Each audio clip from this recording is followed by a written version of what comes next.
Water, silence, tile, morning light. Looks like a normal man. But with him, anything normal is just a pause before the next problem. I thought he'd lay low, stay put, keep his head down.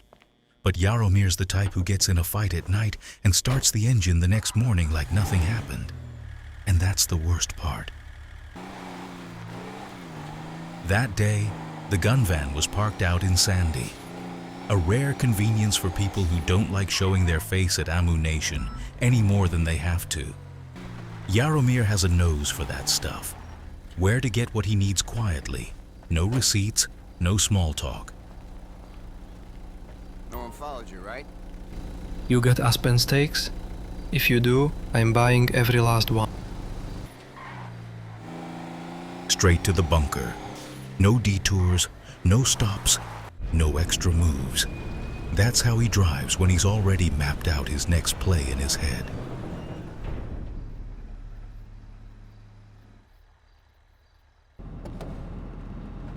Another Ammu-Nation delivery, this time up to Paleto Bay.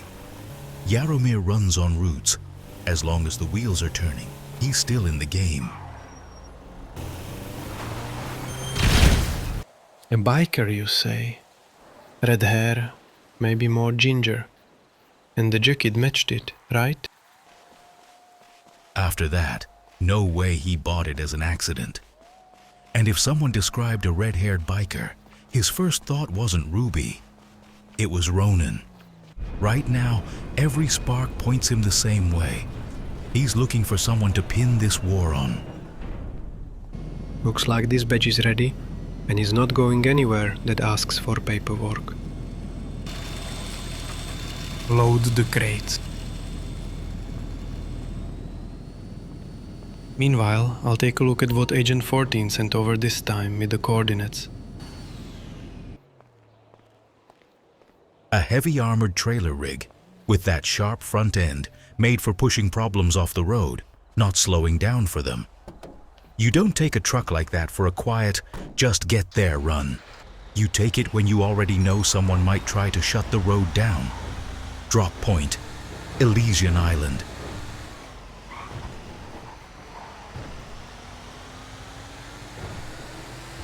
And of course, they tried to block the road. Cops set up a barricade, but to a truck like that, it's not a wall, just noise in front of the bumper. Jaromir didn't even slow down. In moments like that, he doesn't run, he goes straight through.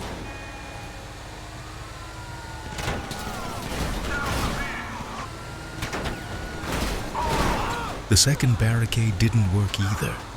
They still thought they were stopping a truck. But what they really had was pure stubbornness on wheels. Once Jaromir locks onto a route, you either drop him fast or you're just watching him drive away.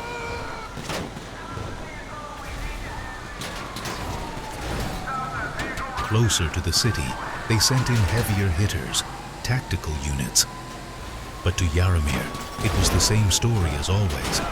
Obstacle ahead, route under the wheels, so the obstacle's about to move.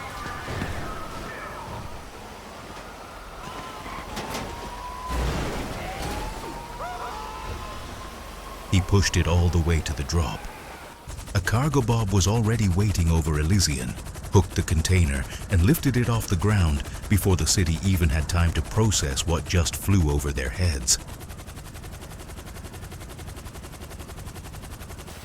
And when he disappears, he does that his own way too. With Jaromir, even the escape always looks like a backup route. And this is Ruby Flanagan. Out in the desert, she's got her own clubhouse at an old gas station. Don't just stand there like furniture. If you brought news, start talking. If not, you know where the door is. Belfast taught her one simple rule. The one who moves first sets the pace. Ruby doesn't do performance. She gets on the bike and goes for the answer, while everyone else is still deciding what tone to start with.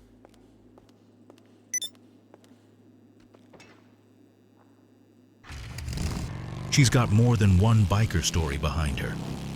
Ruby used to ride with a Belfast club called the Revenants, but she walked after a fallout with the leader.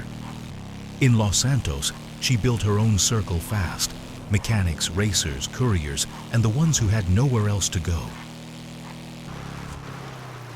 Ruby knows how to send a message without showing up. A turn in the desert, a few mines in the right spots. And after that, somebody else reads her mood from the blast. For her introduction to Jaromir, that's the tone she picked.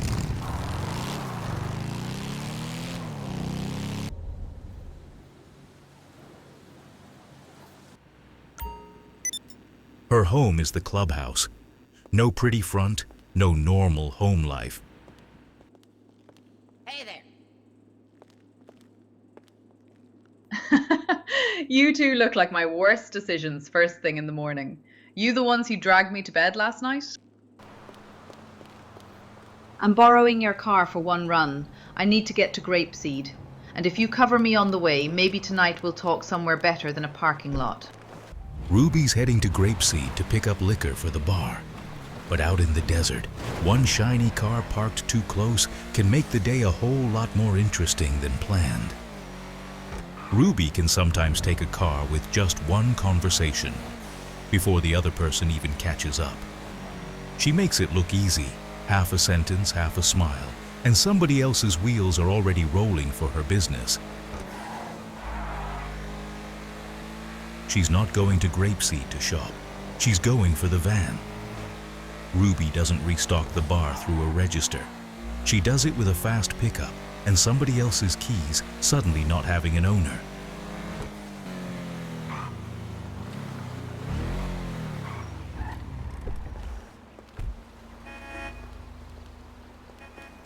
At the pickup point, it's the usual story.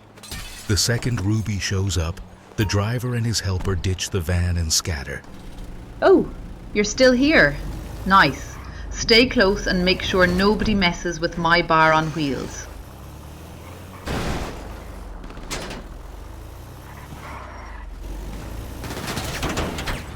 Runs like this almost always pick up a tail.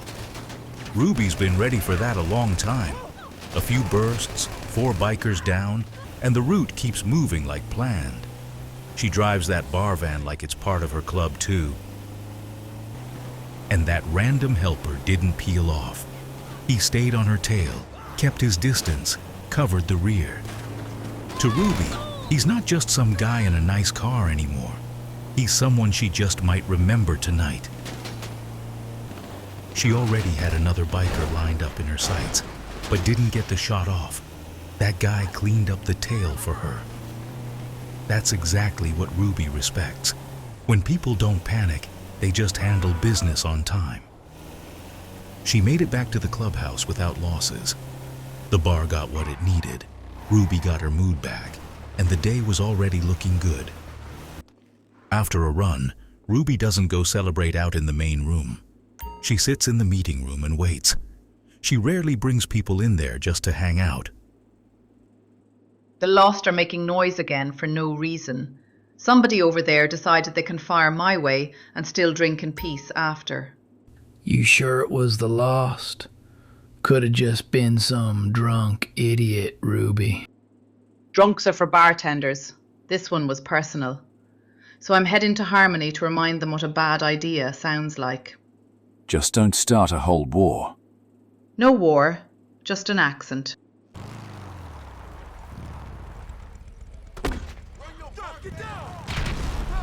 Ruby has her own way of reminding people where the line is. She rolled into Harmony, pulled out a cut-down grenade launcher, and fired a few rounds, just enough for them to catch the tone. No long speech, but very convincing. And by night, her route is the usual one, either Singleton's or somewhere nearby, where she can mess with Ronan O'Shea's mood. Ruby and Ronan have an old kind of tension, the kind built less on grudges and more on matching tempers. That night, I decided to swing by Singleton's too. No big reason, just felt like it. Places like that have a way of giving you answers before you even know the question. Ruby Flanagan. Who the hell are you to call me by name? The one who showed up on time. Don't put Ronan in Jaromir's line of fire. That's a very bad idea. I'm not setting Ronan up. I'm handling my own business. Exactly. Then handle it without Jaromir. He's the kind of man you don't touch at all. Go fuck yourself. It's just a warning, a normal human one.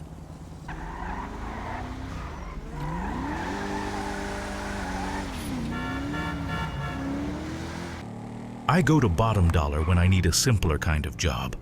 No politics, no big names, just an address and someone who decided they couldn't be found.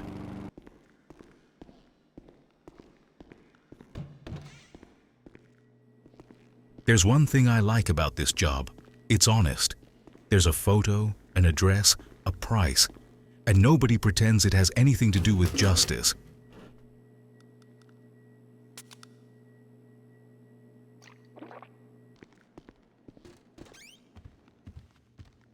What have we got today, Jeanette? All right, Grace Whitney. I'll look over her file first, then I move. Grace Whitney is an interesting one. Serious businesswoman, CEO, the kind who knows how to dodge just about everything. Quarterly reports, taxes, even conspiracy to commit murder charges. And now, apparently, she found a way around bail, too. She just went and died. Something felt off about this job right away. On paper, she's dead, but bottom dollar already got whispers that the body doesn't add up. So I'm not here for paperwork. I'm here to see who they're really trying to sell us as Grace Whitney. A toe tag isn't a person. I'll snap a photo and send it to Jeanette so she can confirm whether this is really Grace Whitney. Got it? Well, I don't know who the hell's laying on that slab, but it ain't Grace Whitney. Not her. Which means Grace Whitney is alive. And we've got less time than I thought. Of course, they weren't gonna let me walk out quiet. So now I have to explain myself the short way.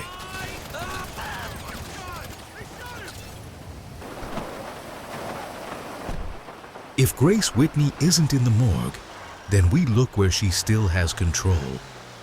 Next stop, her gallery in Pillbox Hill.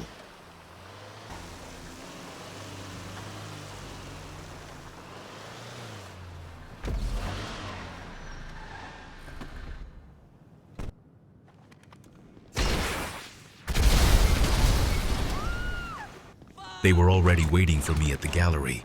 Not cops, not showpiece security. Real paid muscle, told to buy her time. Which means I showed up at the right address. Inside, it's all polished and expensive. Cars, shine, a private showroom, and armed security posted between the exhibits. Grace loves expensive things, but this time, looks like the security bill was the expensive part. Don't let her get away! Or you're gonna die! Then came their favorite part, long hallways, stairwells, and security at every turn. Places like this are built not to stop you, but to wear you down. Didn't work. I don't like helicopters. They turn you into a target way too fast, so I take them out first.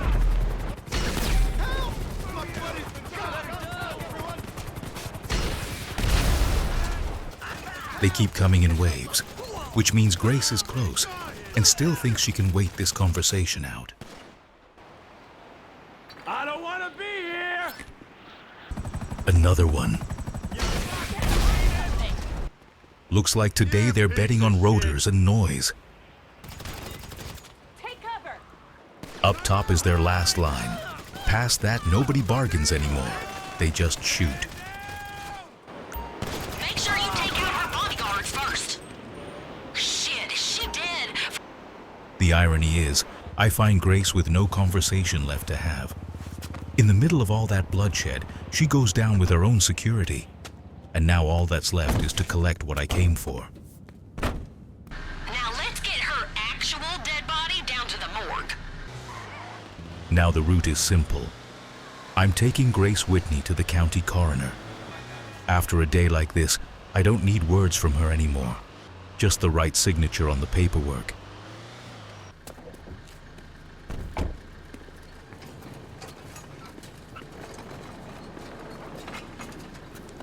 No hard feelings, Grace. On paper, you were already dead anyway. That's enough for today. One day in, and I've already got too many other people's stories in my head.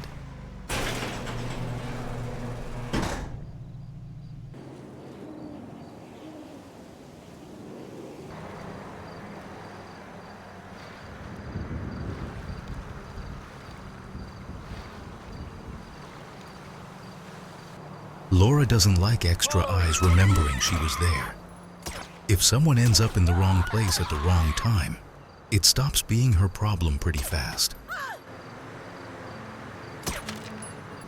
Lora doesn't do pauses after moments like that. She moves immediately, before the city even understands what just happened.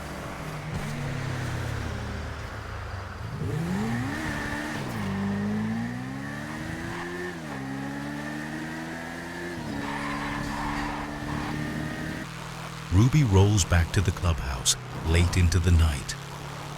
For her, that's not the end of the day.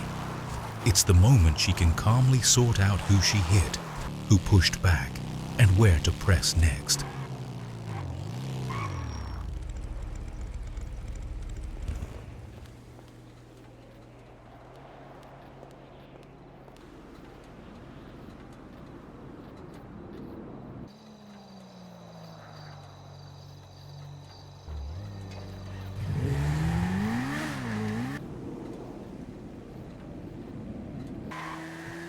Yeah, even I don't know what that was just now. But when Lora silently greets Ruby Flanagan and just rides off, it means this story just picked up another layer. Land Act Dam. I've dealt with explosives here before, so I know the place right away. When someone comes out here at night, it's rarely for the view.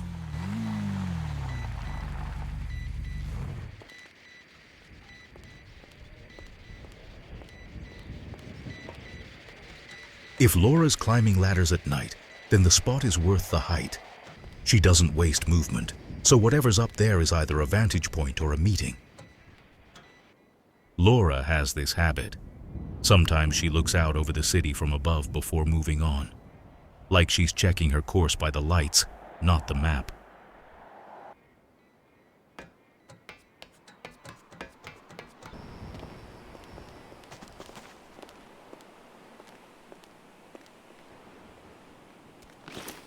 And instead of taking the way back, she jumps into the water. With Lora, the calmest decisions sometimes look the most dangerous.